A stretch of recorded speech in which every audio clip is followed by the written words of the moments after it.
Bab 671. Menggali kuburanmu sendiri. Pada saat itu, klep klep klep. Tepuk tangan meriah terdengar dari area stand VIP, wajah Wan Jinxin penuh dengan seringai lucu. Menarik. Ini benar-benar terlalu menarik. Final yang luar biasa, ini bahkan lebih seru dari serial TV. Hahaha. Meng Yunde juga memandang Chen Xuan dan mendengus dingin, Chen, untuk memenangkan kompetisi, kamu benar-benar menggunakan cara-cara tercela seperti itu. Anda benar-benar memiliki keberanian. Wan Jinxin berkata dengan jijik, apa gunanya menyia-nyiakannya? Beraninya dia menggunakan barang terlarang, mengapa tidak menelepon polisi dan langsung menangkapnya? Apakah kita menunggu tahun baru atau apa? Itu benar, tangkap dia dengan cepat. Meng Yunde setuju. Menghadapi teriakan Wan Jinxin dan Meng Yunde, Chen Xuan tetap tenang dan tenang, baiklah, segera hubungi polisi. Saya sangat ingin melihat, setelah mereka tiba, siapa sebenarnya yang akan ditangkap. Begitu dia mengatakan ini, semua orang bertukar pandang, tidak langsung mengerti apa maksud Chen Xuan. Liang Junji mendengus dingin, apakah itu perlu dikatakan? Benda itu dimasukkan ke dalam makanan oleh Anda, tentu saja, Andalah yang harus ditangkap. Chen Xuan terkekeh dingin, benarkah begitu? Apakah Anda yakin bukan Anda yang menyuruh seseorang mengganti bahan-bahan saya? Kamu. Liang Junji kehilangan kata-kata. Faktanya, Chen Xuan benar, semua ini memang perbuatan Liang Junji di belakang layar. Baru saja, ketika Chen Xuan tidak memperhatikan, Liang Junji berkomunikasi dengan pria Wan Jinxin yang menyamar sebagai anggota staf kompetisi, menyelinap ke stand Chen Xuan dan mengganti salah satu bahan Chen Xuan dengan kulit popi. Tertangkap basah oleh jawaban Chen Xuan, Liang Junji tiba-tiba merasa tidak yakin. Mungkinkah Chen Xuan tahu sesuatu? Namun, Liang Junji segera menepis pemikiran itu. Cara dia mengaturnya untuk dilakukan sangat tertutup, dan dia yakin bahwa itu sama sekali tidak mungkin untuk ditemukan. Jadi, dalam pandangan Liang Junji, Chen Xuan hanya menggertak untuk menakut-nakutinya. Setelah menyadari semua ini, Liang Junji mencibir dengan jijik, nak, kamu benar-benar seperti anjing gila, mencoba memercikkan kotoranmu padaku. Anda pikir ada orang yang akan mempercayai omong kosong Anda? Chen Xuan tersenyum ringan, sepertinya kamu tidak akan meneteskan air mata sampai kamu melihat peti matinya. Kalau begitu, aku akan membiarkanmu mati dengan mata terbuka lebar.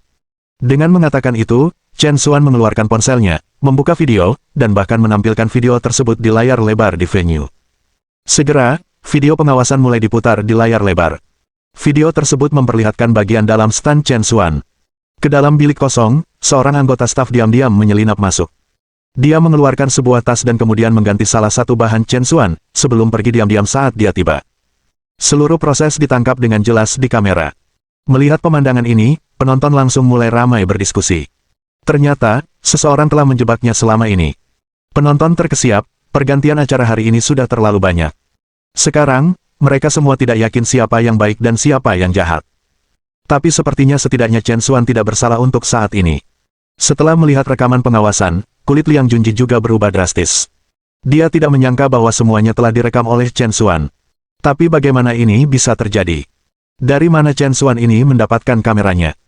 Chen Xuan sepertinya telah menyadari keraguan di hati Liang Junji dan senyum di wajahnya. Dia berkata, apakah kamu ingin tahu bagaimana aku memasang kamera di partisi secara tiba-tiba? Wajah Liang Junji menjadi pucat, merasakan pria di hadapannya begitu menakutkan sehingga dia bisa tahu apa yang ada di benaknya. Chen Xuan melanjutkan, sebenarnya, saya harus berterima kasih untuk itu. Terima kasih. Liang Junji agak bingung. Chen Xuan tersenyum. Bukankah kamera ini yang Anda pasang di partisi saya? Liang Junji disambar petir. Dia tidak pernah bermimpi bahwa dia telah menggali lubang untuk dirinya sendiri. Faktanya, dengan kultivasi Chen Xuan saat ini, bahkan jika dia dimata-matai, kesadaran psikisnya akan terpicu, jadi saat dia memasuki partisi, dia sudah merasakan bahwa seseorang telah merusaknya. Namun, Chen Xuan selalu berpura-pura tidak memperhatikan, hanya untuk menurunkan kewaspadaan Liang Junji dan melihat bagaimana Liang Junji akan memainkan perannya. Sebelumnya, saya bertanya-tanya siapa yang berani memasang kamera di kompartemen tempat kompetisi. Kemudian, ketika tahu giok putih saya disajikan, tanggapan dari penonton dan semua juri sangat besar, kecuali Anda, yang reaksinya jelas. Pada saat itu, saya tahu kamera di partisi saya pasti diletakkan di sana oleh Anda. Kamu sudah melihat masukanku melalui kamera sebelumnya, jadi reaksimu sangat tenang. Dan tindakanmu selanjutnya terhadapku hanya menegaskan kecurigaanku. Mendengar Chen Xuan mengatakannya seperti ini, Liang Junji panik, kamu. Anda berbicara omong kosong, jangan salah menuduh saya. Chen Xuan mencibir, apakah saya salah menuduh? Mengapa tidak bertanya kepada orang yang mengganti bahan-bahan saya, kita akan tahu kemudian. Dengan itu, Chen Xuan menoleh, tatapannya diarahkan ke area penonton VIP. Di sana, sosok yang berdiri di samping Wan Jinxin menggigil di bawah tatapan terkunci Chen Xuan. Saat berikutnya, tanpa berpikir dua kali, pengawal itu berbalik untuk melarikan diri dari tempat kejadian. Sayangnya, Chen Xuan tidak akan memberinya kesempatan itu. Sebelum dia bisa berlari lebih dari beberapa langkah, Chen Xuan menjentikkan sumpit dari tangannya, membuatnya terbang ke arah pengawal seperti peluru. Dengan bunyi gedebuk, sumpit menembus betis pengawal, langsung menyebabkan darah menyembur keluar saat dia jatuh ke tanah. Peristiwa yang tiba-tiba mengejutkan semua orang yang hadir, begitu pula tampilan keterampilan Chen Xuan. Tanpa sepatah kata pun, Chen Xuan langsung berjalan ke tribun VIP, menyeret pengawalnya ke tengah lapangan.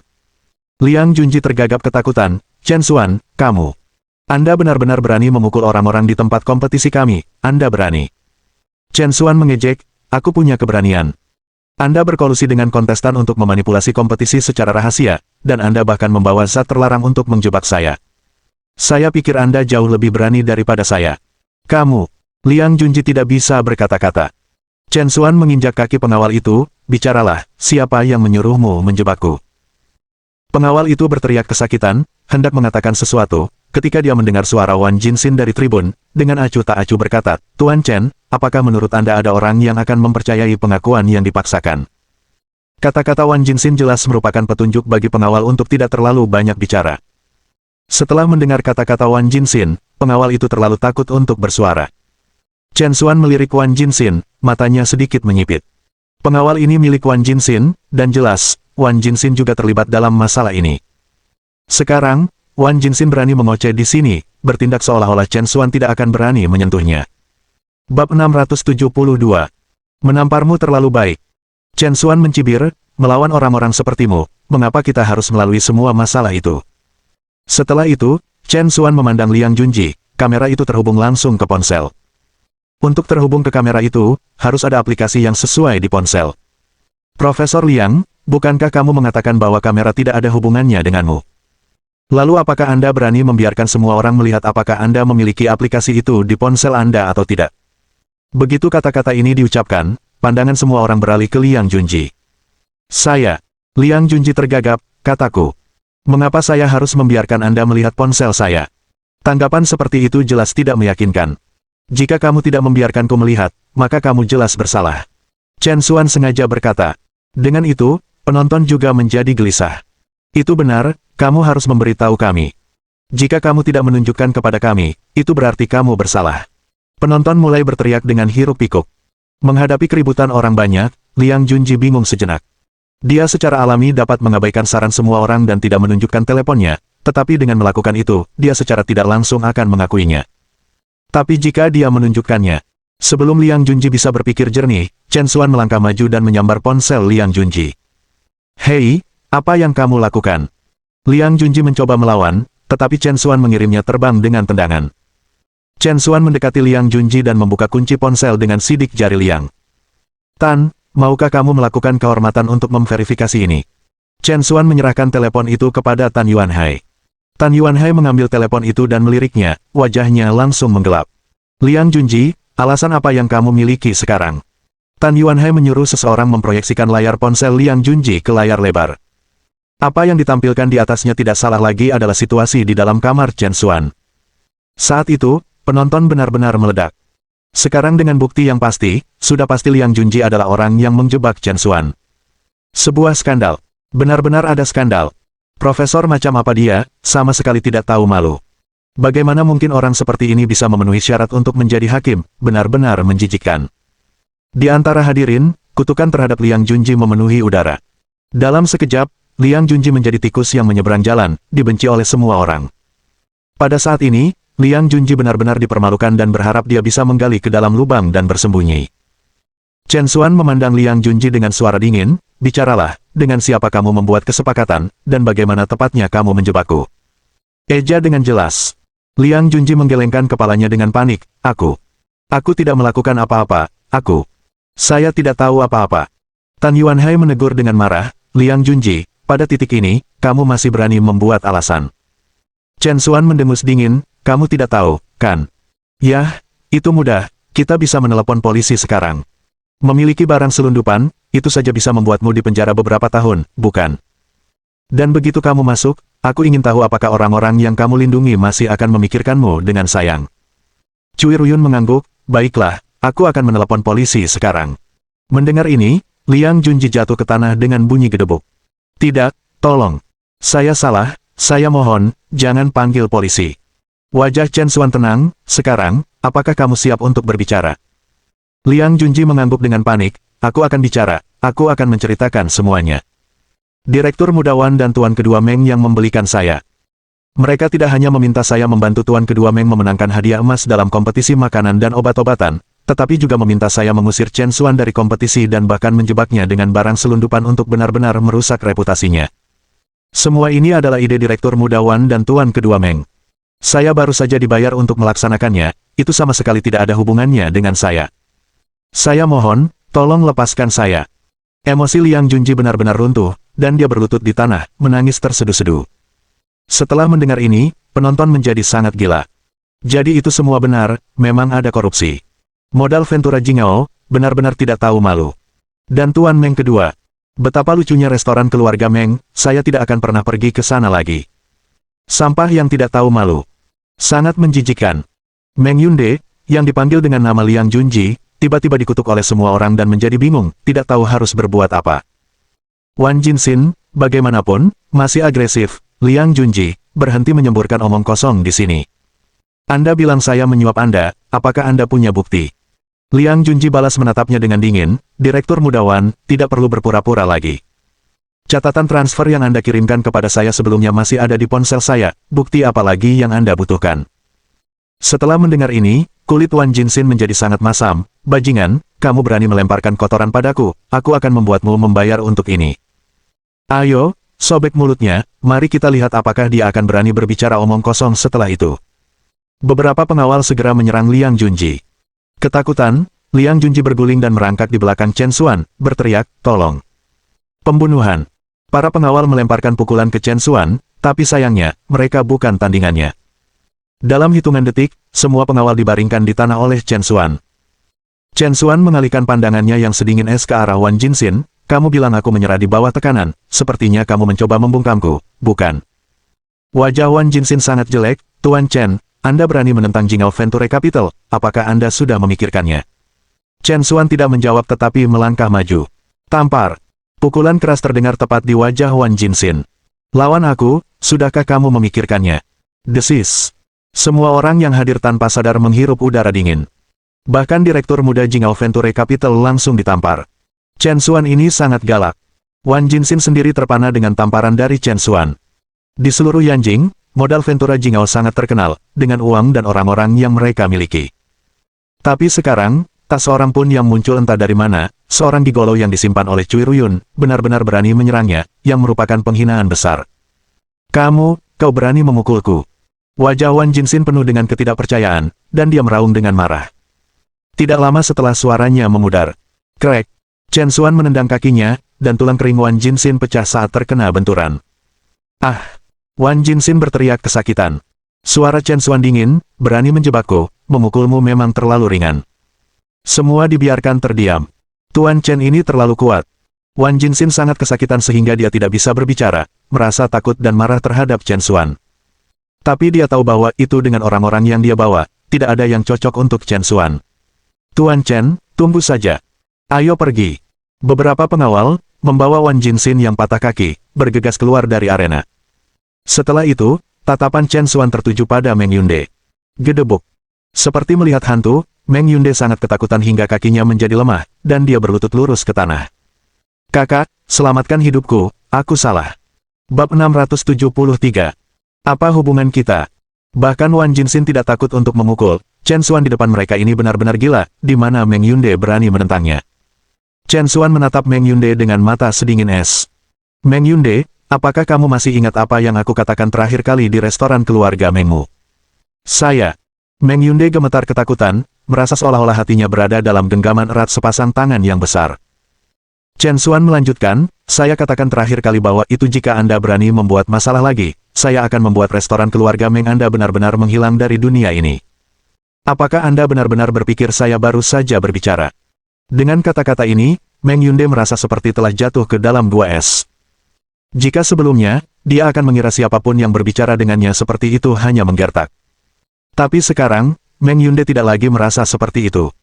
Seorang pria yang bahkan berani memukul direktur junior sebuah perusahaan investasi Ventura besar, tidak ada apapun di dunia ini yang tidak dapat dia lakukan. Meng Yunde akhirnya menyadari bahwa itu pemuda ini di hadapannya jelas tidak sesederhana kelihatannya. Kekuatan pihak lain pasti jauh melampaui imajinasinya. Sekarang, Meng Yunde tidak berani ragu lagi, dan membenturkan kepalanya ke tanah di depan Chen Xuan. Kakak, aku salah. Saya benar-benar tahu saya salah. Tolong beri saya kesempatan lagi. Kerumunan semua tercengang. Restoran keluarga Meng adalah merek berusia seabad, dan keluarga Meng juga memiliki status tertentu di kota Sijiu. Sekarang, hanya dengan satu kalimat, pemuda ini telah menakuti Tuan Meng kedua ke dalam keadaan ini, yang terlalu mengesankan. Chen Xuan, dengan wajah tanpa ekspresi, berkata dengan dingin, kembali dan segera tutup semua restoran keluarga Meng. Mulai hari ini, saya tidak ingin melihat nama restoran keluarga Meng Anda di Yanjing lagi. Mengerti? Wajah Meng Yunde menjadi pucat. Semua restoran keluarga Meng harus segera ditutup, tidak pernah muncul lagi di Yanjing. Ini memotong garis hidup restoran keluarga Meng mereka. Untuk mengira restoran keluarga Meng mereka telah berjuang di kota Sijiu selama lebih dari 100 tahun, dan sekarang mereka harus diusir dari kota Sijiu, Meng Yunde hampir tidak dapat menerima hasil seperti itu. Tapi sekarang, dia tidak punya pilihan lain. Jika ada orang yang harus disalahkan, itu adalah dirinya sendiri karena menyinggung orang yang salah. Setelah banyak ragu, Meng Yunde akhirnya mengangguk, baiklah, mulai hari ini, restoran keluarga Meng saya akan menarik diri dari kota Sijiu. Mendengar hal tersebut, media bergegas memfilmkan adegan tersebut. Kepergian restoran keluarga Meng, merek yang hampir setenar Kuan Jude dan Goubuli, dari kota Sijiu, merupakan berita besar. Baiklah, sekarang, kita bisa mengumumkan hasil kompetisi terakhir. Tan Yuanhai berbicara. Pembawa acara menyadari dan buru-buru naik ke panggung, saya mengumumkan bahwa pemenang hadiah emas dalam kompetisi pengobatan dan makanan Yanjing ini tidak lain adalah Tuan Chen Xuan, dengan tahu giok putih miliknya. Semua penonton langsung bersorak-sorai. Kompetisi hari ini telah lama melampaui kesederhanaan sebuah kontes. Seluruh proses evaluasi penuh dengan liku-liku, dan Chen Xuan memenangkan hadiah emas adalah hasil yang ingin dilihat semua orang. Setelah itu, Chen Xuan naik ke panggung dan dianugerahi trofi emas. Cui Ruyun di bawah panggung menatap Chen Xuan, matanya bersinar dengan kekaguman. Pria ini, dimanapun dia berada, dimanapun bidangnya, selalu unggul. Dia adalah pria yang dijunjung tinggi oleh Cui Ruyun. Setelah lomba obat-obatan dan makanan berakhir, kisah tahu giok putih menyebar ke seluruh lingkaran kuliner kota Sijiu. Menyebar bersamaan dengan itu adalah praktik pelestarian kesehatan Chen Xuan yang tampaknya ajaib. Medali emas dalam kompetisi obat makanan, legenda tahu giok putih, semua ini cukup untuk mendorong Chen Xuan ke garis depan industri makanan kesehatan. Dan inilah hasil yang ingin dilihat Chen Xuan dan Cui Ruyun. Faktanya, sebelum mengikuti kompetisi obat makanan, Cui Ruyun sudah meminta Chen Xuan mendaftarkan merek Yuxia Health di kota Sijiu.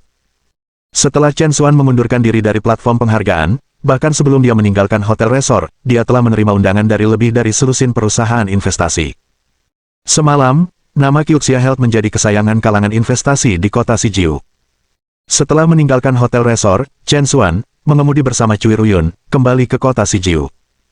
Selama perjalanan pulang pergi ini, pengaruh Chen Xuan di kota Sijiu memang mengalami perubahan yang signifikan. Selamat, kamu berhasil. Dari kursi penumpang, wajah Cui Ruyun bermekaran dengan senyuman. Chen Xuan tersenyum ringan, ini semua berkat kamu karena telah menemukan ide yang bagus. Jangan khawatir, begitu perusahaan berjalan, saya akan memberi Anda 50% sahamnya. Cui Ruyun tertawa, aku tidak ingin bagianmu. Itu semua adalah kekuatanmu sendiri yang kuat. Itu tidak ada hubungannya dengan saya. Chen Xuan tersenyum tak berdaya, baiklah, dengan hubungan kita, kamu tidak perlu bersikap sopan padaku. Cui Ruyun mengangkat alisnya, suaranya penuh makna, oh. Hubungan seperti apa yang kita miliki? Mata indah Cui Ruyun tertuju pada Chen Xuan, menunggu jawabannya. Pertanyaan itu membuat Chen Xuan bingung, sejenak tidak yakin bagaimana harus menanggapinya. Melihat Chen Xuan tampak bingung, Cui Ruyun menutup mulutnya dan tertawa, hahaha, lihat betapa takutnya kamu. Aku hanya bercanda denganmu, hahaha. Meskipun dia tertawa, untuk beberapa alasan, senyum Cui Ruyun menyimpan sedikit kepahitan. Chen Xuan baru saja akan mengatakan sesuatu ketika sebuah peristiwa tak terduga terjadi. Pada saat itu, mobil mereka sedang melewati kaki bukit ketika Chen Xuan dengan jelas merasakan niat membunuh turun dari atas, langsung menuju mobil mereka. Awas! Tanpa ragu-ragu, Chen Xuan tiba-tiba meraih Cui Ruyun di sampingnya, mendobrak pintu mobil, dan melompat keluar dari kendaraan. Dan tepat saat Chen Xuan melompat keluar dari mobil, boom! Sebuah batu besar jatuh dari langit, mendarat langsung di atap mobil. Mobil itu langsung hancur menjadi panekuk logam dan meledak dengan raungan. Mata Cui Ruyun melebar, matanya yang indah memantulkan api. Pada saat ini, dia seharusnya merasa takut. Tapi mungkin karena dia dipegang oleh Chen Xuan, Cui Ruyun merasa sangat santai dan tenang, karena di matanya, tidak peduli situasi di depannya, selama pria ini ada di sana, dia tidak perlu khawatir tentang apapun. Pria ini akan berusaha sekuat tenaga untuk melindunginya. Di tengah ledakan, selusin sosok melompat turun dari pinggang bukit dan datang tepat di depan Chen Xuan. Pemimpinnya tidak lain adalah Cie Masao. Ini kamu. Mata Chen Xuan menjadi dingin. Dia telah menyelamatkan Cie Masao ini di lokasi kompetisi, tetapi dia tidak pernah menyangka pria itu akan kembali dengan orang lain untuk membalas dendam. Sepertinya berurusan dengan orang-orang seperti dia seharusnya lebih teliti, jika tidak, itu hanya menyebabkan masalah yang tak ada habisnya, berpotensi membahayakan orang-orang di sekitarnya juga. Mulut Cie Masao berubah menjadi senyum dingin, Chen Xuan, kamu membuatku kehilangan muka di kompetisi, dan berani menghina keahlian kuliner Sakura kita, hari ini, aku akan membuatmu membayar harganya. Bab 674. Mohon padamu, buang aku. Bibir Chen Xuan melengkung menjadi seringai dingin. Awalnya, dia telah menyelamatkan lawannya hanya karena pria itu tidak menghormatinya, tetapi yang mengejutkannya, Cie Masao tidak menghargai keringanan hukumannya dan datang mencari masalah lagi. Baiklah kalau begitu, karena kamu bersikeras mencari kematian, jangan salahkan aku. Chen Xuan berkata dengan dingin. Cie Masao mencibir, masih tangguh berbicara di depan pintu kematian. Hari ini, Anda akan melihat betapa hebatnya ninja Sakura kita. Dengan itu, Cie Masao memberi isyarat kepada anak buahnya. Wosh, wosh, wosh. Beberapa pria berpakaian gelap dan kokoh di belakangnya berlari ke arah Chen Xuan dalam sebuah serangan. Chen Xuan tiba-tiba menghentakkan kakinya dan melemparkan pukulan. Namun, saat kepalan tangan Chen Xuan hendak mendarat di atas orang-orang berpakaian gelap itu, tubuh mereka berubah menjadi bayangan dan langsung menghilang dari bidang penglihatannya. Chen Xuan sedikit terkejut dan melihat sekeliling dengan waspada. Orang-orang berpakaian gelap itu jelas tidak menghilang begitu saja, mereka hanya menggunakan beberapa teknik khusus untuk menyembunyikan diri di atmosfer. Itu mirip dengan seni bela diri kuno negara Yan yang disebut metode membutakan. Hahaha. Bagaimana dengan itu, ninjutsu Sakura kita cukup ajaib, bukan? Cie Masao sangat senang dengan dirinya sendiri. Ninjutsu. Chen Xuan mengangkat alisnya. Ninjutsu Sakura memang memiliki reputasi, tapi itu hanya di mata orang biasa. Untuk master seni bela diri seperti Chen Xuan, ninjutsu amatir seperti itu praktis adalah permainan anak-anak. Pada saat ini, bagaimanapun, Cie Masao memiliki niat membunuh. Dalam pandangannya, berkat ninjutsu mereka, membunuh Chen Xuan akan menjadi tugas yang mudah. Bunuh dia. Atas perintah Cie Masao, para ninja tersembunyi itu bergerak cepat setelah mendengar perintahnya. Wosh, wosh, wosh. Hembusan angin melolong di udara saat niat membunuh yang tak terlihat menukik ke arah Chen Xuan. Namun, sebelum hembusan angin dapat mencapainya, Chen Xuan mengambil sebuah batu tajam dari tanah dan menusuknya ke udara dari mana hembusan itu berasal. Puff, puff. Serangkaian dengusan teredam datang dari udara, dan pada saat yang sama, cipratan darah jatuh entah dari mana, menodai sebagian besar tanah seperti bunga yang bermekaran. Kemudian, 7 atau 8 ninja berpakaian gelap terungkap sepenuhnya, menjadi tidak lebih dari mayat. Wajah Cie Masao dipenuhi dengan kengerian. Ini semua adalah ninja tingkat atas yang terlatih dengan baik, namun mereka begitu mudah dibunuh oleh lawan mereka. Chen Xuan ini benar-benar menakutkan. Melihat mayat-mayat di tanah, bibir Chen Xuan menyeringai dingin. Apakah ini metode pengiriman kematian, kotak buta, baru yang Anda buat dengan Sakura? Ini memang sangat luar biasa. Mulut Cie Masao berkedut hebat, dan dia hampir memuntahkan darah karena marah. Bahkan Cui Ruyun, yang berdiri, tidak bisa menahan diri untuk tidak menutup mulutnya dan tertawa. Cie Masao sekarang sepenuhnya menyadari kekuatan Chen Xuan dan, tanpa ragu-ragu, berbalik untuk melarikan diri. Tapi sebelum dia bisa mengambil 2 langkah, Chen Xuan melemparkan batu itu ke tangannya. Gedebuk. Batu itu menghantam bagian belakang kepalanya Cie Masao, menyebabkan kepalanya mengeluarkan banyak darah, dan dia mati di tempat. Dari awal hingga akhir, butuh waktu kurang dari 2 menit untuk membunuh Cie Masao dan anak buahnya. Melihat mayat-mayat di tanah, Chen Xuan menghela nafas tanpa daya.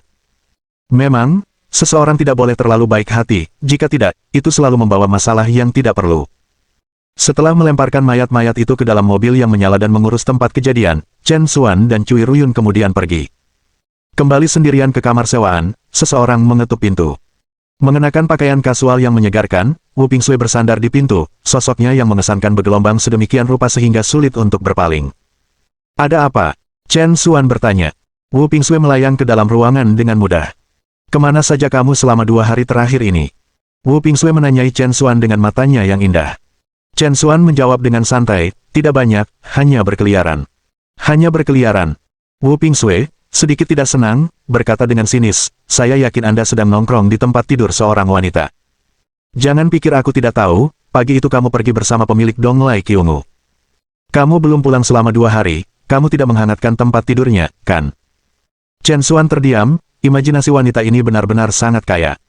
Chen Xuan bermaksud untuk menyangkal kecurigaan yang tidak masuk akal ini secara langsung, tetapi kemudian dia berpikir bahwa wanita ini selalu memiliki fantasi romantis yang tidak realistis tentang dirinya. Mengapa tidak menggunakan kesempatan ini untuk membuatnya menyerah sepenuhnya padanya? Dengan pemikiran ini, Chen Xuan memutuskan untuk ikut bermain dan berkata langsung, kamu benar, 2 hari terakhir ini, aku memang pernah bersama pemilik itu. Kita, berkumpul. Setelah mendengar ini, wajah Wu Pingsui berubah drastis. Apakah kamu serius? Chen Xuan mengangguk, tentu saja. Lagi pula, pemilik itu cukup menawan, dan saya laki-laki, sulit untuk ditolak. Wu Pingsui memandang Chen Xuan dengan tak percaya dan kaget, tapi bukankah kamu bilang kamu punya istri dan anak perempuan? Anda benar-benar berkumpul dengan pemilik itu, kau benar-benar bajingan. Bajingan. Nah, itulah hasil yang diinginkan Chen Xuan. Kamu benar, aku memang bajingan total. Chen Xuan mengakui dengan jujur, sekarang kamu tahu. Saya bukan orang baik. Saya sama seperti pria lain di jalanan, tidak baik sama sekali. Jadi, saya sarankan Anda mencari seseorang yang lebih baik. Tidak, kamu yang lebih baik. Wu Pingsui menyela sebelum Chen Xuan bisa menyelesaikannya. Apa? Chen Xuan tercengang, tidak dapat memahami sejenak. Wu Pingsui menjelaskan, pada awalnya, saya pikir Anda adalah orang yang berbudi luhur dan jujur, menjauhkan diri dari nafsu. Tapi sekarang, karena kamu rentan terhadap godaan, bukankah itu berarti aku masih punya kesempatan? Mata Chen Xuan membelalak tak percaya saat dia melihat Wu Pingsui, tapi aku punya keluarga. Saya punya istri dan anak perempuan, namun di sini saya berselingkuh, saya bajingan, Anda tahu. Chen Xuan mengira kata-kata seperti itu akan menghalangi Wu Pingsui. Tetapi yang mengejutkan Chen Xuan, setelah mendengar kata-kata ini, Wu Pingsui mengangguk dengan penuh semangat, bajingan itu baik. Bajingan sangat bagus. Karena kamu bajingan, siapa kamu yang bodoh tidak masalah, jadi mengapa tidak bersikap bodoh padaku? Chen Xuan. Chen Xuan benar-benar terperangah. Apa yang sedang terjadi dengan dunia ini? Apakah dunia berkembang terlalu cepat, atau apakah dia, Chen Xuan, tertinggal? Mengapa dia merasa tidak bisa mengikuti langkahnya? Apakah toleransi wanita terhadap bajingan menjadi begitu tinggi akhir-akhir ini? Wu Pingsui tidak peduli dengan hal-hal ini. Dia dengan santai menarik kerahnya sedikit lebih terbuka, matanya yang indah dipenuhi dengan gairah yang membara saat dia melihat Chen Xuan. Mengapa kamu tidak mulai bercanda denganku, sekarang juga? Dengan itu, Wu Pingsui bergerak dengan anggun, selangkah demi selangkah, mendekati Chen Xuan. Bab 675. Adik laki-laki yang paling menyedihkan. Merasakan tatapan Wu Pingsui yang membara, Chen Xuan benar-benar mulai merasa sedikit takut. Wanita ini, dia tidak akan berpikir untuk melakukan sesuatu padanya. Kakak perempuan Sue, kamu. Chen Xuan terus mundur, mencoba berbicara dan membujuknya. Tapi Wu Pingsui tidak peduli sama sekali dan terus berjalan menuju Chen Xuan. Faktanya, Wu Pingsui tidak seberani kelihatannya. Lagi pula, dia belum pernah memiliki hubungan serius apapun sebelumnya, dan pada saat ini, itu hanya karena hasratnya yang penuh dan sarafnya yang agak gegabah sehingga dia berani melakukan gerakan yang keterlaluan ke arah Chen Xuan. Gedebuk-gedebuk-gedebuk. Wu Pingsui dapat dengan jelas mendengar jantungnya sendiri berdebar kencang, seolah-olah jantungnya akan melompat keluar dari tenggorokannya. Dan puncak-puncak kebanggaan di depan dadanya juga naik turun tanpa henti karena kegembiraan, pemandangannya luar biasa. Dalam sekejap mata, Wu Pingsui sudah mendekati Chen Xuan. Sama seperti Wu Pingsui hendak membuat gerakan yang lebih berani ke arah Chen Xuan. Gedebuk. Karena terlalu gugup, Wu Pingsui tiba-tiba terhuyung-huyung dan tubuhnya jatuh ke depan dengan berat. Chen Xuan bahkan tidak punya waktu untuk bereaksi ketika dia sudah dijatuhkan ke tanah oleh kejatuhan Wu Pingsui. Dan, yang cukup memalukan, lokasi di mana kepala Wu Pingsui dimakamkan adalah area Chen Xuan yang paling penting. Bahkan Chen Xuan merasa sulit untuk tetap tenang dalam situasi yang begitu beruap. Wu Pingsui juga tidak menyangka hal-hal akan berubah seperti ini. Meskipun dia belum menjalin hubungan, dia tidak bodoh, dan dia mengerti hal-hal yang dia butuhkan. Dia sangat menyadari apa arti posisi ini bagi seorang pria. Bahkan jika Wu Pingsui biasanya berani dan berwajah tebal, pada saat ini, dia sangat malu, wajahnya yang cantik memerah seolah-olah darah akan menetes darinya, berharap dia bisa menemukan lubang untuk dijelajahi.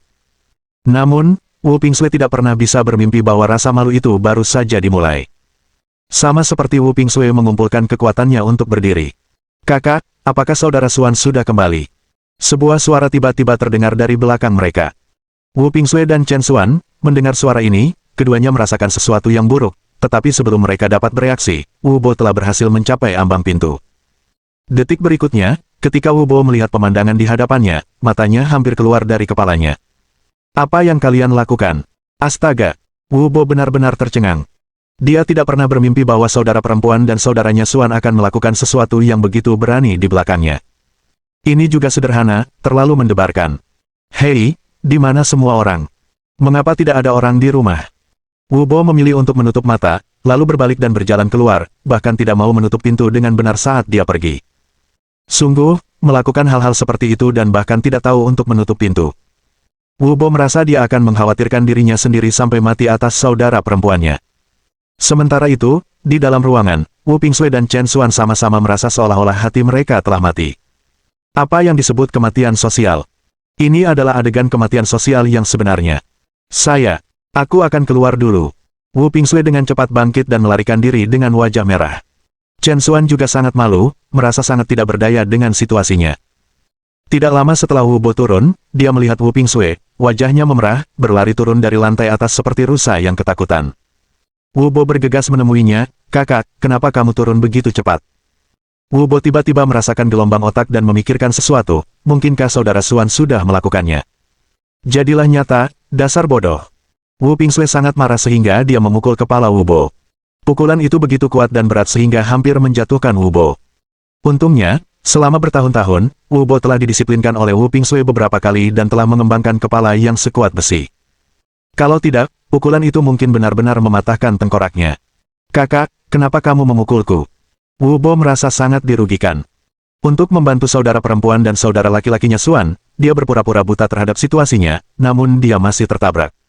"Itu sama sekali tidak masuk akal. Aku memukulmu karena kamu pantas mendapatkannya. Biarkan aku memberitahumu, jangan biarkan aku melihatmu lagi. Kalau tidak, setiap kali aku melihatmu, aku akan memukulmu."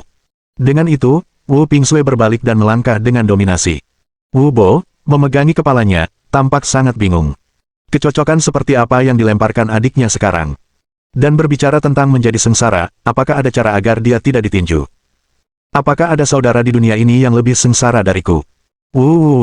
Faktanya, tidak heran Wu Pingsui sangat marah. Awalnya, suasana gerah telah dibangun hingga puncaknya, dan dia mungkin hanya sedikit lebih berusaha untuk menang atas Chen Xuan. Tapi Wu Bo harus memilih momen itu untuk muncul, mengubah adegan sensual yang sangat bagus menjadi tontonan publik yang sangat memalukan. Sejujurnya, Wu Pingsui hanya menyelamatkan Wu Bo karena dia adalah kakaknya, jika tidak, dia akan tergoda untuk mencekiknya. Di malam hari, Chen Xuan menerima telepon dari Cui Ruyun dan pergi makan di Purple Key Coming from the East Restaurant. Tidak lama setelah Chen Xuan pergi, Wu Bo kembali dari luar. Kakak, cepat keluar, kakak." Begitu dia masuk, Wu Bo mulai berteriak dengan penuh semangat. "Untuk apa kamu berteriak?" Wu Pingsui keluar dari dapur dengan ekspresi kesal. Saat berikutnya, ketika Wu Pingsui melihat wajah Wu Bo, dia membeku. Wu Bo berantakan, wajahnya memar dan bengkak, hampir tidak bisa dikenali. Apa yang terjadi padamu? Apa kau terlibat perkelahian? Siapa yang melakukan ini padamu? Katakan padaku, dan aku akan meminta saudara iparmu memberinya pelajaran." Wu Pingsui bertanya dengan cemas dan bingung. Sebelumnya pada hari itu, dia mengatakan dia akan memukul Wu Bo setiap kali dia melihatnya, tetapi sekarang, melihat kakaknya sendiri dipukuli seperti ini, dia langsung menjadi cemas. Namun, Wu Bo semuanya tersenyum. "Haha, kakak, aku tidak dipukuli, itu hanya sesi sparring." Perdebatan macam apa yang bisa melakukan ini pada seseorang? Mereka pergi terlalu jauh. Wu Pingsui skeptis. Wu Bo hanya terkekeh, ini masalah kecil. Orang itu tidak jauh lebih baik dariku. Yang penting, saya menang pada akhirnya. Hahaha. Wu Bo baru saja terjun ke seni bela diri, dan ini adalah kemenangan pertamanya yang sebenarnya. Saat dia berbicara, Wu Bo menarik seikat kertas dari dadanya dan menyerahkannya kepada Wu Pingsui. "Apa ini?" Wu Pingsui bertanya, bingung. "Mengapa kamu tidak membukanya dan melihatnya sendiri?" Wu Bo berkata dengan sedikit misteri. Penasaran, Wu Pingsui membuka bungkusan kertas itu. Saat berikutnya, ketika Wu Pingsui melihat apa yang ada di dalam bungkusan itu, dia tercengang. Di dalam, ada tumpukan uang 100 yuan, setidaknya total lebih dari 100.000. Wu Pingsui membatu, kakaknya hanyalah seorang pekerja kantoran biasa, yang juga harus membayar pinjaman mobil dan biaya tinggi untuk menutupi, hampir tidak memenuhi kebutuhan. Namun, di sini dia membawa pulang sejumlah besar uang secara tiba-tiba. Mau tak mau dia bertanya-tanya, apakah dia terlibat dalam sesuatu yang ilegal. Bab 676. Perdebatan. Dari mana kamu mendapatkan begitu banyak uang? Wu Pingsui buru-buru diinterogasi. Wu Bo, bagaimanapun, tetap tenang, kakak, santai saja, semua uang yang saya peroleh melalui kerja keras ini, semuanya bersih. Diperoleh. Bagaimana Anda mendapatkannya? Wu Pingsui tidak percaya bahwa dia telah mendapatkan begitu banyak uang dalam semalam. Setelah itu, Wu Bo menjelaskan asal-usul uang tersebut. Sejak Chen Xuan memperkenalkannya pada seni bela diri, Wu Bo mulai rajin melatih tangan pengangkat langit yang diajarkan Chen Xuan kepadanya. Setelah beberapa saat berlatih, Wu Bo percaya bahwa tangannya yang mengangkat langit telah mencapai beberapa keberhasilan kecil. Oleh karena itu, Wu Bo merasa gatal untuk menguji kemampuannya. Sebenarnya, ini mungkin dianggap sebagai masalah umum di antara seniman bela diri, lagi pula, tidak memiliki jalan keluar untuk menunjukkan kemampuan seseorang cukup membuat frustrasi. Akhir-akhir ini, Wu Bo mendengar bahwa di pinggiran kota Sijiu, ada arena pertarungan bawah tanah, di mana Anda tidak hanya bisa melawan orang lain, tetapi ada juga peluang untuk memenangkan hadiah yang besar, persis seperti peluang yang dicari Wu Bo. Jadi, Wu Bo pergi ke arena pertarungan bawah tanah tadi malam untuk menguji kemampuannya. Tanpa diduga, Wu Bo akhirnya mengalahkan raja tinju kecil-kecilan di atas ring dan juga memenangkan hadiah lebih dari 100.000, yang membuatnya sangat gembira. Dia tidak pernah bermimpi bahwa dalam waktu sesingkat itu, kekuatannya bisa meningkat pesat. Sebenarnya, Wu Bo terkejut karena dia tidak sepenuhnya memahami tangan pengangkat langit. Skylifting Hand adalah bagian dari studi seni bela diri sejati yang lengkap, teknik kultivasi tingkat lanjut. Sekte seni bela diri manapun yang dapat memiliki teknik kultivasi seperti itu akan cukup untuk membuat sekolah mereka sendiri. Memiliki kesempatan untuk berlatih Skylifting Hand, teknik kultivasi tingkat lanjut, berarti Wu Bo lebih beruntung daripada kebanyakan seniman bela diri. Selain itu, ketika Chen Xuan mengambil Wu Bo sebagai muridnya, dia juga memberinya beberapa pil Peiyuan, yang secara signifikan mempercepat kemajuan pelatihan Wu Bo. Dengan demikian, mengalahkan raja tinju kecilan di arena pertarungan bawah tanah memang mungkin dilakukan.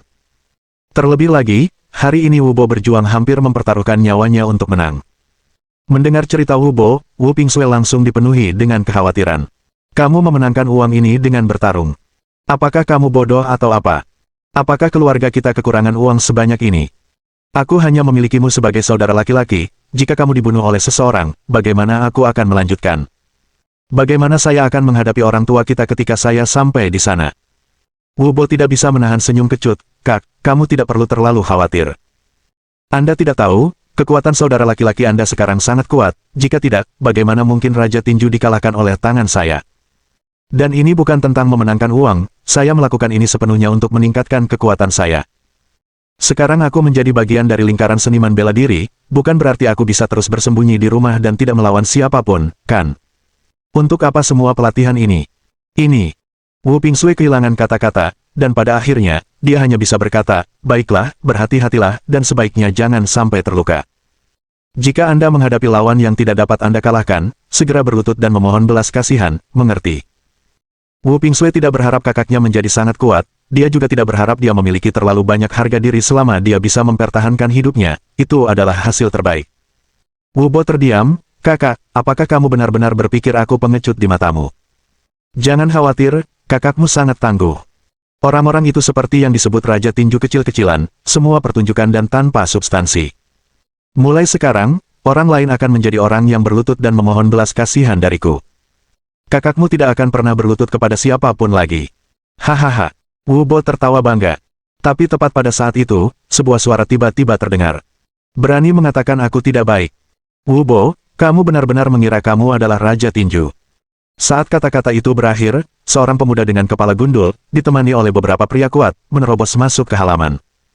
Melihat begitu banyak orang datang, ekspresi ketakutan langsung melintas di wajah Wu Pingsui. Insiden dengan Wu Lei dan Zhao Kai terakhir kali telah membayangi hatinya. Sekarang melihat begitu banyak orang membobol halaman mereka lagi, Wu Pingsui secara alami merasa takut dari lubuk hatinya. Ketika Wu Bo melihat pemuda botak itu, ekspresi jijik muncul di wajahnya. Kakak, jangan takut. Orang ini hanyalah pecundang yang telah dipukuli olehku. Ya, pemuda botak di hadapannya memang Raja Tinju Muda, Cao Xiang, yang pernah dikalahkan Wu Bo di ring tinju bawah tanah sebelumnya. Ada apa, Cao Xiang? Sepertinya kamu tidak cukup memukul di atas panggung barusan, berani datang ke sini. Wu Bo memandang Cao Xiang dan berbicara dengan jijik. Cao Xiang sangat marah sehingga wajahnya memutih. Sialan, jika bukan karena trik kotormu, aku tidak akan kalah darimu. Wu Bo mendengus dingin. Cao Xiang, kamu benar-benar tidak tahan kalah, bukan? Tersesat dan Anda menuduh saya bermain kotor. Baiklah, jika kamu tidak bisa menerimanya, aku akan melawanmu lagi sekarang. Aku hanya takut kamu tidak punya nyali. Kamu. Cao Xiang kehilangan kata-kata. Cao Xiang telah menyaksikan betapa cerobohnya Wu Bo dalam perkelahian, dan memang Wu Bo telah mengalahkannya beberapa saat yang lalu.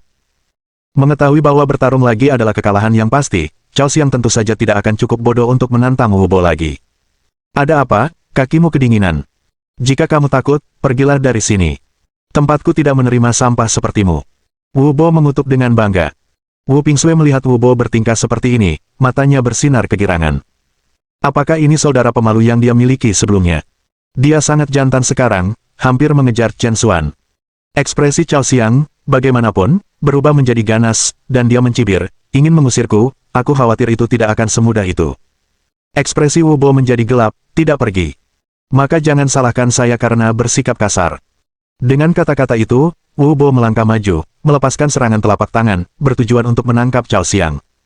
Guru, selamatkan aku. Cao Xiang buru-buru berteriak. Pada saat yang sama, sesosok tiba-tiba melompat keluar, langsung menghalangi di depan Cao Xiang, dan meraih tangan Wu Bo. Wu Bo mengerutkan kening dan mendongak, hanya untuk melihat seorang pria parubaya dengan bekas luka di sudut matanya berdiri di depannya, mengawasinya dengan tatapan geli. Siapa kamu? Wu Bo berseru kaget. Cao Xiang berbicara dengan angkuh, ini tuanku, Su Honghui. Kamu pikir kamu kuat? Yah, aku ingin melihat apakah kamu masih bisa begitu tangguh di depan tuanku. Mulut Su Honghui menyeringai dingin, saya pernah mendengar keterampilan tinju Anda bagus, bagaimana kalau Anda menunjukkannya kepada saya? Saat dia berbicara, Su Honghui mendorong telapak tangan. Bang! Sebuah kekuatan besar ditransmisikan ke tubuh Wu Bo, dan Wu Bo langsung terhuyung mundur beberapa langkah sebelum akhirnya berhenti. Wu Bo terkejut. Tuan Cao Xiang, Su Honghui, jauh lebih kuat darinya. Bab 677. Sisakan ruang untuk pertemuan di masa depan. Wajah Su Honghui dipenuhi dengan ejekan, sepertinya Cao Xiang mungkin sedikit melebih-lebihkan. Seni bela diri Anda ini, apakah Anda mempelajarinya dari seekor anjing? Hahaha. Wu Bo meledak dengan amarah dalam sekejap. Mengejek dia jika mereka harus, tetapi berani mengejek mentornya, mengejek Chen Xuan, adalah sesuatu yang tidak akan pernah dia izinkan. Tutup mulutmu. Hari ini, aku akan membiarkanmu menyaksikan kekuatanku yang sebenarnya. Saat dia berbicara, Wu Bo tiba-tiba menyalurkan seutas ki sejati ke dalam tubuhnya, memusatkannya ke dalam tinjunya. Faktanya, ki sejati setara dengan titik masuk seorang seniman bela diri, hanya ketika seseorang dapat memadatkan ki sejati, mereka dapat dianggap sebagai seniman bela diri sejati. Bahwa Wu Bo dapat memadatkan truki dalam waktu sesingkat itu sudah merupakan prestasi yang luar biasa. Saat berikutnya, tangan Wu Bo membentuk cakar, dan dia langsung menerjang Su Honghui. Bang! Serangannya meleset saat Su Honghui mengelak, menghancurkan papan kayu di belakangnya menjadi beberapa bagian. Jauh dari rasa takut, wajah Su Honghui mengungkapkan ekspresi gembira. Teknik ini, teknik kultivasi yang bagus. Su Honghui berseru kagum. Cao Xiang juga dengan bangga menambahkan dari samping, Tuan, sudah kubilang, teknik kultivasi anak ini luar biasa. Bagaimana menurut Anda, saya tidak menipu Anda, bukan? Hahaha. Faktanya, Cao Xiang datang ke sini hari ini tidak hanya untuk membalas dendam pada Wu Bo tetapi juga untuk tujuan lain, yaitu untuk mendapatkan pujian dari tuannya Su Honghui. Cao Xiang tahu bahwa tuannya Su Honghui telah mencari teknik kultivasi tingkat tinggi selama bertahun-tahun untuk meningkatkan kekuatannya. Sayangnya, teknik tingkat tinggi itu umumnya ditemukan di dalam sekte bela diri sejati dan berada di luar jangkauan orang biasa.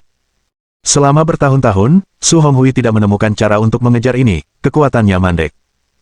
Kali ini, setelah bentrok dengan Wu Bo, Cao Xiang merasakan bahwa teknik Wu Bo jauh dari biasa dan tidak seperti teknik seni bela diri pada umumnya, jadi dia memberitahu tuannya Su Honghui dan membawanya ke sini untuk menguji air.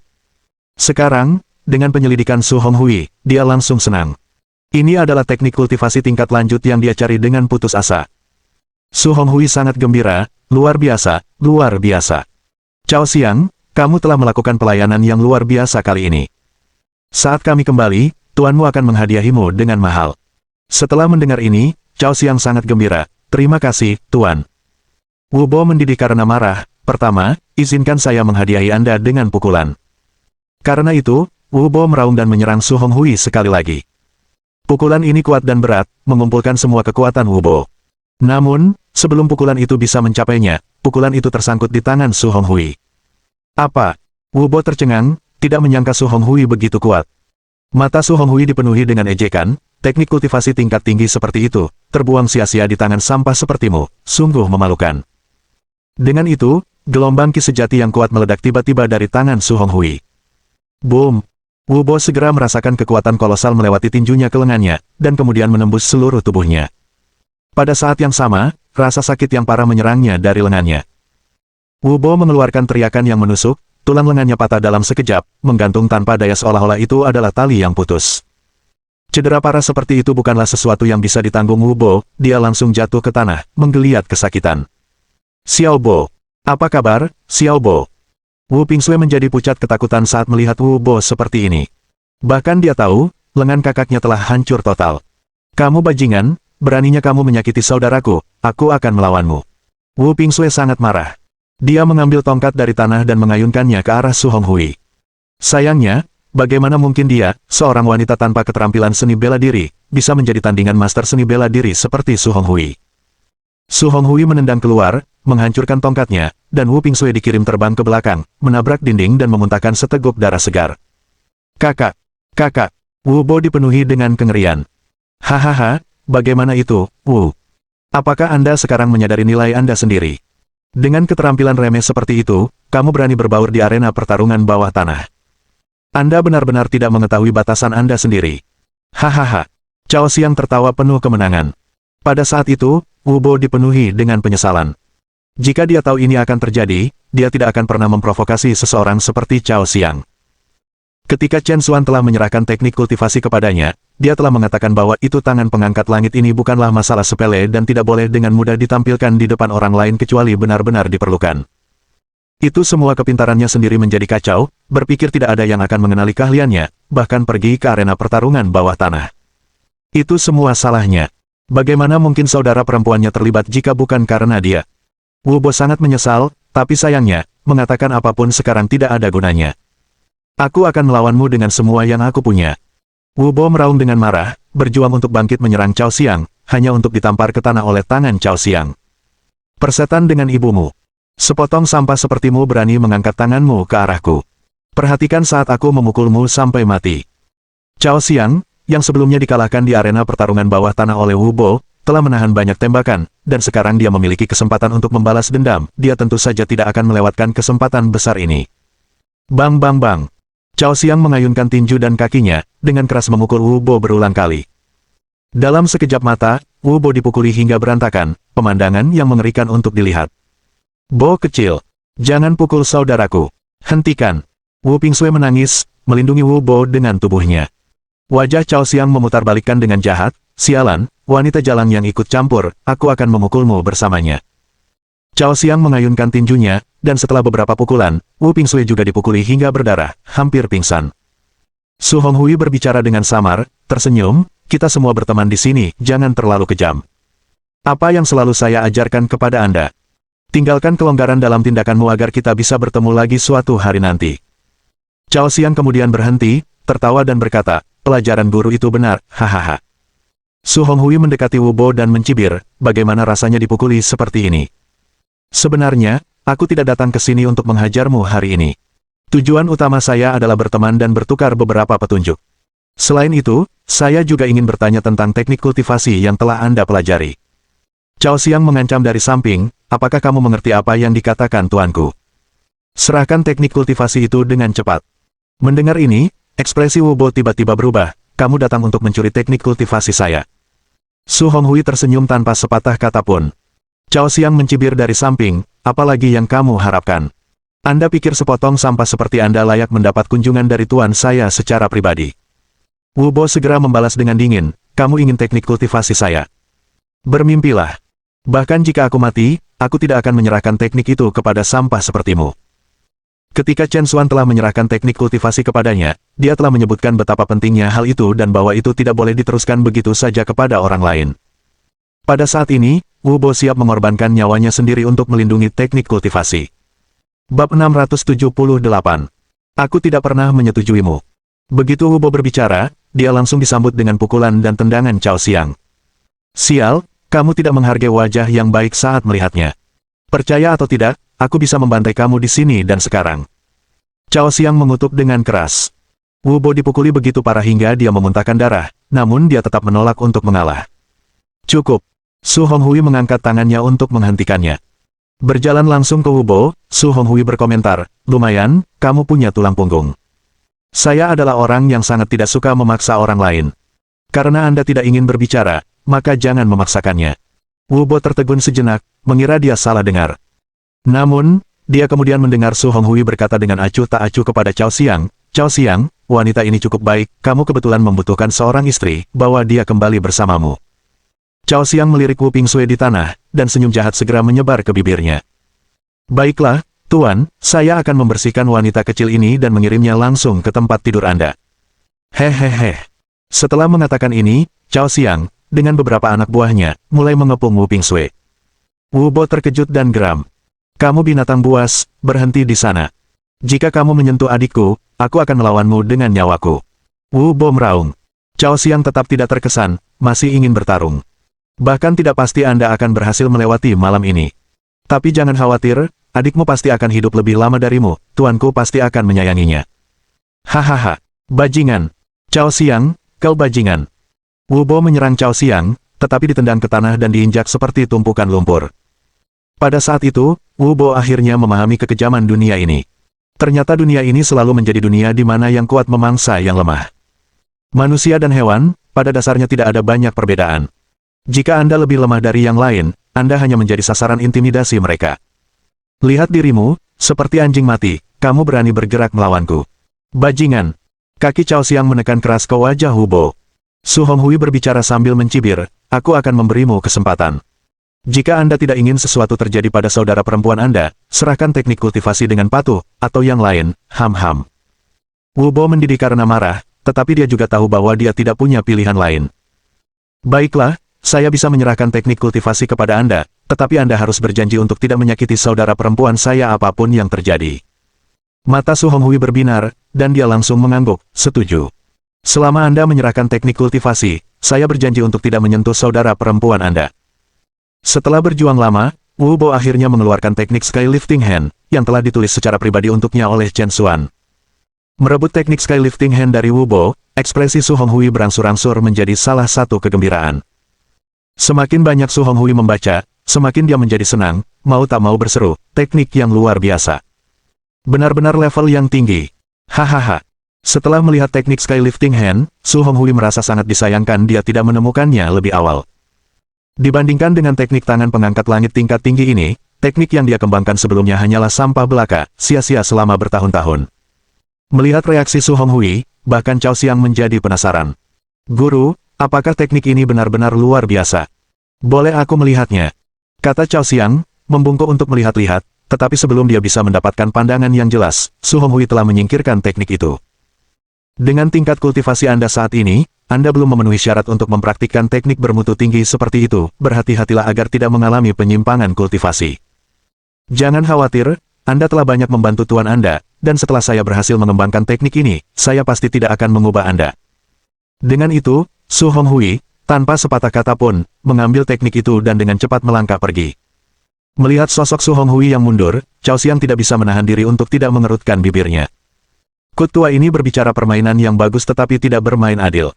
Kerasukan setan apa, itu hanya keserakahan akan teknik kultivasi, bajingan sialan itu. Cao Xiang merasakan gelombang ketidakpuasan. Segera setelah itu, tatapan Cao Xiang tertuju pada Wu Pingsui, yang terbaring di tanah di dekatnya. Meskipun wanita itu tergeletak di tanah dalam keadaan yang menyedihkan, sosoknya yang montok masih terlihat sepenuhnya, menangkap tatapan Cao Xiang tanpa melepaskannya. Ayo, bawa wanita ini kembali untukku. Sebuah pikiran jahat mengakar di benak Cao Xiang, dan dia segera memberi perintah. Mendengar ini, bawahannya mengungkapkan senyuman licik dan mulai mengelilingi Wu Pingsui. Wu Bo panik dan meraung, Cao Xiang, tuanmu berjanji padaku, selama aku melepaskan teknik kultivasi, dia akan mengampuni adikku. Cao Xiang tertawa terbahak-bahak, itu benar, tuanku memang menjanjikanmu, tapi aku tidak melakukannya, kan? Hahaha, kamu. Wu Bo sangat marah sehingga dia memuntahkan seteguk darah. Cao Xiang tidak peduli dengan pembicaraan lebih lanjut dan menendangnya ke tanah dengan kakinya. Setelah itu, para bawahan mengangkat Wu Pingsui yang tidak sadarkan diri dan langsung meninggalkan halaman. Kakak, kakak. Wu Bo meraung kesakitan. Cao Xiang mencibir, jangan khawatir, setelah aku bersenang-senang, aku akan mengirim adikmu kembali. Hahaha. Cao Xiang, kamu bajingan. Aku akan membunuhmu. Membunuhmu. Wu Bo gemetar karena marah, seperti binatang yang dikurung. Tapi Cao Xiang tidak memperhatikannya lagi dan pergi sambil tertawa terbahak-bahak. Bawahan yang membawa Wu Pingsui yang tidak sadarkan diri menatapnya dengan pikiran bejat. Saat mereka hendak mengangkat Wu Pingsui ke dalam van untuk bersenang-senang, Cao Xiang meneriaki mereka untuk berhenti. Sialan, apa yang kamu lakukan? Lemparkan dia ke mobilku. Wanita yang luar biasa seperti itu, Cao Xiang secara alami ingin menikmati dirinya sendiri dan tidak akan berbagi dengan bawahannya. Mendengar hal ini, para bawahan dengan enggan mematuhinya, melemparkan Wu Pingsui ke kursi belakang mobil Cao Xiang. Cao Xiang melirik sosok Wu Pingsui yang sombong, lalu pergi. Dia tidak sabar untuk pulang dan menikmati wanita ini sepuasnya. Sementara itu, di halaman rumah kontrakan, Chen Xuan tiba tepat ketika Cao Xiang dan anak buahnya telah pergi tidak lama sebelumnya. Saat memasuki halaman, Chen Xuan merasakan ada sesuatu yang salah. Dia melihat Wu Bo berlumuran darah di tanah dan langsung mengerutkan kening. Wu Bo, apa yang terjadi padamu? Chen Xuan buru-buru membantu Wu Bo bangun. Melihat Chen Xuan, Wu Bo menggenggam tangannya seperti tali penyelamat. Saudara Xuan, selamatkan adikku. Tolong, kamu harus menyelamatkannya. Melihat keadaan putus asa Wu Bo, Chen Xuan menyadari bahwa pasti ada sesuatu yang terjadi pada Wu Pingsui. Tanpa membuang kata lain, dia mendukung Wu Bo ke dalam mobil. Katakan padaku, di mana adikmu sekarang? Chen Xuan bertanya. Wu Bo mendapati dirinya dalam dilema. Setelah merenung, dia berkata, saya tidak tahu kemana Cao Xiang pergi, tetapi saya melihat nomor plat nomornya. Dalam situasi yang begitu mendesak, melacak nomor plat bukanlah hal yang mudah. Selain itu, bahkan jika dia berhasil melacak mobil itu, dia khawatir saudara perempuannya mungkin sudah memilikinya. Memikirkan apa yang bisa terjadi pada saudara perempuannya, Wu Bo merasa putus asa. Bab 679. Mereka ada di sini untuk melindungi kita. Setelah mendengar tanggapan Wu Bo, hati Chen Xuan juga menegang. Jika ini adalah kota Huai, segalanya mungkin akan lebih mudah, tetapi sekarang mereka berada di kota Sijiu, melacak seseorang hanya dengan plat nomornya bukanlah tugas yang mudah. Setelah itu, Chen Xuan tiba-tiba memikirkan seseorang. Cui Ruyun. Pada hari-hari sejak Cui Ruyun tiba di kota Sijiu, dia telah membangun jaringan koneksinya sendiri. Mungkin dia bisa membantu. Faktanya, Chen Xuan tidak yakin apakah Cui Ruyun akan dapat membantu, tetapi saat ini, dia sepertinya tidak memiliki orang lain untuk diandalkan. Chen Xuan kemudian menelepon Cui Ruyun dan memberitahu dia tentang situasinya. Setelah mendengarkan penghitungan ulang Chen Xuan, Cui Ruyun terdiam sejenak. Nah, jika kamu tidak bisa membantu, tidak apa-apa. Saya bisa mencoba memikirkan cara lain. Seolah takut kehilangan kesempatan, Cui Ruyun dengan cepat berkata, tidak, aku seharusnya bisa membantumu dalam hal ini. Beri aku waktu 5 menit, tunggu panggilanku. Dengan itu, Cui Ruyun menutup telepon. Kemudian, di dalam mobil, Chen Xuan dan Wu Bo menunggu lama dan cemas. Mereka berdua tahu betul apa artinya bagi mereka dan Wu Pingsui jika Cui Ruyun tidak dapat menemukan solusi. Wu Bo mengepalkan tinjunya begitu erat sehingga kukunya menembus dagingnya, tanpa disadari bahkan saat mereka mengeluarkan darah. Dia dipenuhi dengan penyesalan. Jika sesuatu terjadi pada saudara perempuannya, dia akan hidup dalam rasa bersalah seumur hidup. Chen Xuan juga tampak sangat muram. Pada saat ini, dia akhirnya menyadari pentingnya koneksi dan merasakan kelemahannya sendiri. Jika dia memiliki kekuatan untuk menyaingi kaisar dari 4 penjuru, menemukan seseorang akan semudah membalikkan tangannya, dan dia tidak perlu bergantung pada Cui Ruyun untuk meminta bantuan orang lain seperti sekarang. Chen Xuan diam-diam bersumpah pada dirinya sendiri bahwa dia harus menjadi lebih kuat. Setelah beberapa menit menunggu yang menyakitkan, akhirnya, suara melengking dari teleponnya yang berdering membuat Chen Xuan kembali ke dunia nyata. Itu adalah telepon dari Cui Ruyun. Telepon hampir tidak berdering sedetik pun sebelum Chen Xuan mengangkatnya. Halo, Chen Xuan berkata dengan mendesak. Saya telah menghubungi Kapten Wong dari kantor keamanan umum. Saya akan menyuruhnya berbicara dengan Anda secara langsung, katanya. Dengan itu, Cui Ruyun menyerahkan telepon itu kepada orang lain. Halo, Chen Xuan bertanya dengan ragu. Sebuah suara acuh tak acuh datang dari ujung yang lain. Apakah kamu orang itu, teman Nona Cui? Dibandingkan dengan urgensi Chen Xuan, orang di ujung sana tampak sangat acuh tak acuh dan agak meremehkan. Terlepas dari kecemasannya, Chen Xuan berhasil menanggapi dengan menahan diri. Ya, itu aku. Saya sangat perlu menemukan kendaraan dan berharap Anda dapat membantu. Ah, sungguh merepotkan.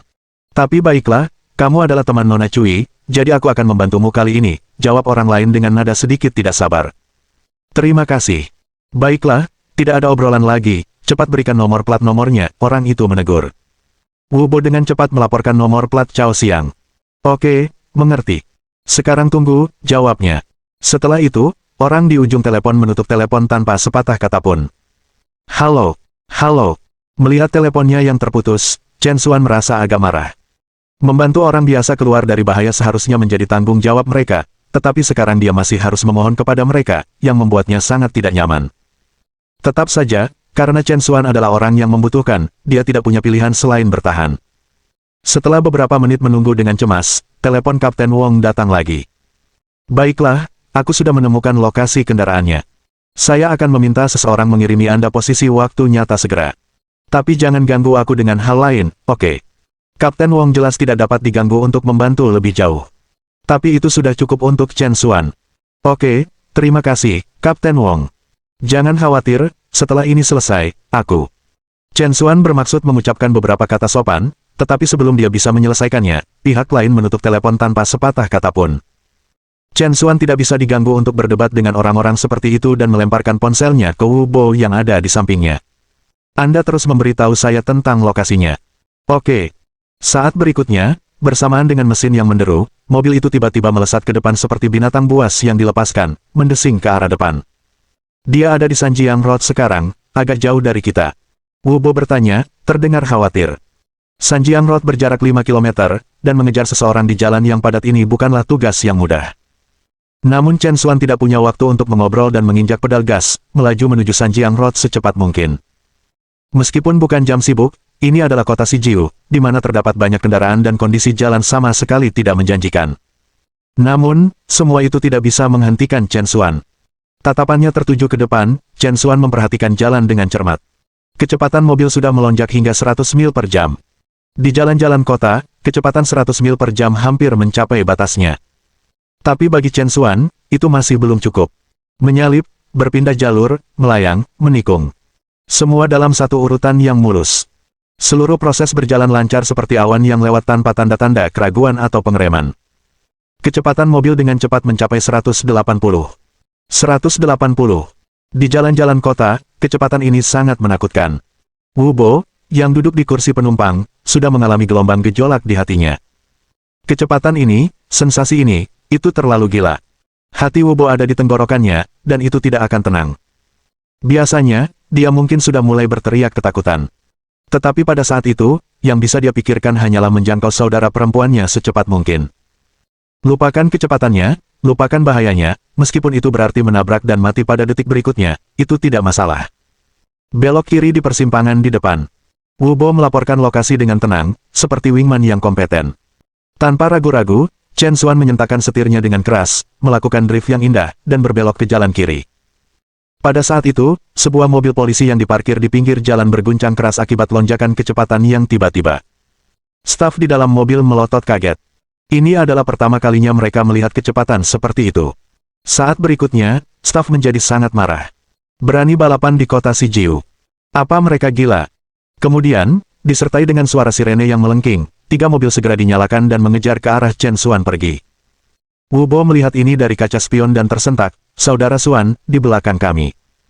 Chen Xuan hanya melirik dan tetap tidak peduli. "Oh, jangan pedulikan mereka. Mereka di sini untuk melindungi kita." Wu Bo, dengan unjuk kekuatan ini, apakah Anda yakin? Bab 680 ajari dia bagaimana menjadi seseorang. Chen Xuan tidak dapat diganggu dengan gangguan ini dan segera mempercepat lagi. Dalam sekejap gerakan, dia menembak beberapa ratus meter jauhnya. Mobil-mobil yang mengikutinya terpana oleh kecepatan seperti itu, yang belum pernah mereka lihat sebelumnya. Mereka ingin mengejar, tapi sayangnya, lawan mereka terlalu cepat. Bahkan jika mereka mau, mereka tidak memiliki kemampuan untuk mengejar ketinggalan. Akhirnya, setelah hanya mengejar selama 5 atau 6 menit, mobil-mobil ini menyerah sama sekali. Di sisi lain, Chen Xuan semakin dekat dan dekat dengan target. Saudara Xuan, saudara perempuan saya hanya berjarak 3 persimpangan. Wu Bo berseru dengan penuh semangat. Dalam perjalanan ke sini, Wu Bo merasa seperti sedang bermimpi, itu bahkan lebih mendebarkan daripada naik roller coaster. Fakta bahwa dia masih hidup dan telah berhasil sampai sejauh ini tidak kurang dari keajaiban bagi Wu Bo. Ekspresi Chen Xuan mengeras, dia membanting pedal gas, seperti binatang buas yang mendekati mangsanya, siap untuk pembunuhan terakhir. Sementara itu, 3 persimpangan jauhnya. Di dalam Audi, tatapan Cao Xiang beralih dari kaca spion ke Wu Pingsui di kursi belakang. Pada saat ini, Wu Pingsui masih tidak sadarkan diri, berbaring di kursi, sosoknya yang angkuh ditampilkan dengan sempurna, dan menyilangkan kakinya menguraikan lekukan sempurna yang membuat Cao Xiang mustahil untuk berpaling. Sejujurnya, dia merasakan dorongan kuat untuk menghentikan mobil sekarang dan mengklaim wanita luar biasa ini sebagai miliknya. Tapi dia akhirnya menolak. Dia akan segera pulang, dan sesampai di sana, dia bisa bermain dengan wanita ini sesuka hatinya, selama 3 hari 3 malam, memiliki keputusan akhir dalam segala hal. Untuk sementara, pikiran Cao Xiang menjadi liar, dan dia mau tidak mau mulai berfantasi tentang bagaimana dia akan mempermainkan kecantikan ini nanti. Tapi tepat pada saat itu, memekik. Di samping suara kisi-kisi, sebuah sedan Volkswagen meledak ke jalan yang berdekatan seperti badak yang melarikan diri. Di belakang kemudi, Chen Xuan dan Wu Bo memiliki ekspresi yang dipenuhi dengan kemarahan yang tak terkendali. Detik berikutnya, sebelum Cao Xiang bisa bereaksi. Tabrakan. Kedua mobil itu bertabrakan, dan Audi langsung terjepit di pagar pembatas. Krekle. Pagar pembatas mengeluarkan percikan api saat Audi akhirnya terhenti setelah tergelincir beberapa puluh meter. Chen Xuan dan Wu Bo turun dari mobil dan langsung menuju Audi. Di dalam mobil, Cao Xiang yang berlumuran darah melihat Wu Bo dan mulai mengutuk dengan angkuh, "Bajingan, aku tidak membunuhmu, ya. Kamu masih berani datang." Sebelum Cao Xiang bisa selesai mengutuk, Chen Xuan mengayunkan tangannya, tamparan langsung menghantam wajahnya. Cao Xiang benar-benar tercengang oleh pukulan itu. "Kamu, siapa kau, berani memukulku?" Tanpa sepatah kata pun, Chen Xuan mencengkeram leher Cao Xiang dan menariknya keluar dari jendela mobil seperti ayam kecil. "Awasi dia!" Chen Xuan melemparkan Cao Xiang ke Wu Bo. Tanpa sepatah kata pun, Wu Bo menendang lutut Cao Xiang. Lutut Cao Xiang hancur karena benturan itu, dan dia jatuh ke tanah. Lengan Wu Bo telah dihancurkan oleh Su Honghui, dan hanya dengan melumpuhkan Cao Xiang dia akan menganggap dirinya aman. Selain itu, bagi Cao Xiang yang berani mengawasi saudara perempuannya, hukuman ini memang pantas. Chen Xuan pergi ke bagian belakang mobil, dan karena tekanan yang berlebihan, seluruh bagian belakang mobil berubah bentuk, dan pintunya bahkan tidak bisa dibuka. Tanpa ragu-ragu, Chen Xuan meraih pegangannya dan merobek seluruh pintu mobil. Cao Xiang menyaksikan pemandangan itu dengan sangat terkejut. Sambil membuka pintu, Chen Xuan langsung melihat Wu Pingsui terbaring di kursi belakang. Pada saat ini, Wu Pingsui masih belum sadarkan diri, wajahnya berlumuran darah, terlihat menyedihkan. Melihat wanita yang biasanya ceroboh dan santai dipukuli sampai seperti itu, gelombang kemarahan tanpa nama langsung muncul dari telapak kaki Chen Xuan. "Kakak perempuan Sue." Chen Xuan buru-buru membawa Wu Pingsui keluar dari mobil dan memeriksa luka-lukanya. Untungnya, Wu Pingsui hanya menderita luka dangkal, dan napasnya relatif stabil. Chen Xuan kemudian menyalurkan seuntai truki ke dalam tubuh Wu Pingsui. Dia segera membuka matanya, dan semangatnya sebagian besar pulih karena infus ki yang sebenarnya. Chen Xuan. Setelah melihat Chen Xuan sebagai pandangan pertamanya, wajah cantik Wu Pingsui segera menunjukkan ekspresi terkejut dan gembira. Tiba-tiba, Wu Pingsui teringat sesuatu, "Bo kecil. Mereka akan memukul Bo kecil, kamu harus bergegas dan menyelamatkannya." Wanita itu masih terjebak dalam keadaan tegang sebelumnya. Chen Xuan dengan cepat menenangkannya, "Jangan khawatir, Wu Bo sudah baik-baik saja, dan tidak akan terjadi apa-apa padamu juga." Di tengah berbicara, Wu Bo juga muncul, air mata mengalir di wajahnya, "Kakak. Bo kecil, kau benar-benar baik-baik saja." Wu Pingsui berseru dengan gembira. Wu Bo menangis, "Kakak, ini semua salahku, aku yang harus disalahkan." "Wu." Chen Xuan berbicara dengan serius, "Baiklah, berhenti menangis, ini bukan salahmu. Jika kita menyalahkan siapapun, itu pasti mereka." Tatapan Chen Xuan berubah dingin ke arah Cao Xiang di sampingnya, membuatnya terkejut. "Wu Bo, kamu bawa pulang adikmu dulu. Serahkan sisanya padaku untuk ditangani." Saat Chen Xuan berbicara, dia hendak berjalan menuju Cao Xiang. Tapi Wu Bo berdiri dengan tegas, "Saudara Xuan, bawa aku bersamamu. Ini dimulai karena saya, bagaimana saya bisa hanya berdiri dan menonton?" Wu Pingsui juga mengangguk, "Itu benar, Chen Xuan, Bo kecil tidak selalu bisa bersembunyi di belakangmu, sudah waktunya dia belajar bertanggung jawab." Jelas, Wu Pingsui juga ingin menggunakan kesempatan ini untuk menguatkan Wu Bo. Chen Xuan berhenti sejenak, lalu akhirnya mengangguk, "Oke, kalau begitu ikut aku." Chen Xuan memikirkan sesuatu dan menatap Wu Pingsui, "Bagaimana denganmu sendiri?" Wu Pingsui tersenyum tipis, "Jangan khawatir, aku akan baik-baik saja sendirian. Aku akan menunggu kalian kembali." Chen Xuan mengangguk. Kemudian, Wu Bo membawa Cao Xiang ke dalam mobil, dan Chen Xuan pergi. Di dalam mobil, Cao Xiang benar-benar diliputi ketakutan. Menurut rencananya, saat ini, dia seharusnya menikmati keindahannya, tetapi tiba-tiba, dalam sekejap mata, dia jatuh ke dalam penderitaan ini. Apa yang akan kamu lakukan? Saya peringatkan Anda, ini kota Sijiu, sebaiknya Anda tidak main-main. Cao Xiang mencoba mengintimidasi mereka dengan menunjukkan keberanian. Wu Bo, tunjukkan padanya bagaimana menjadi orang yang baik, kata Chen Xuan santai saat mengemudi. Mengerti, Saudara Xuan.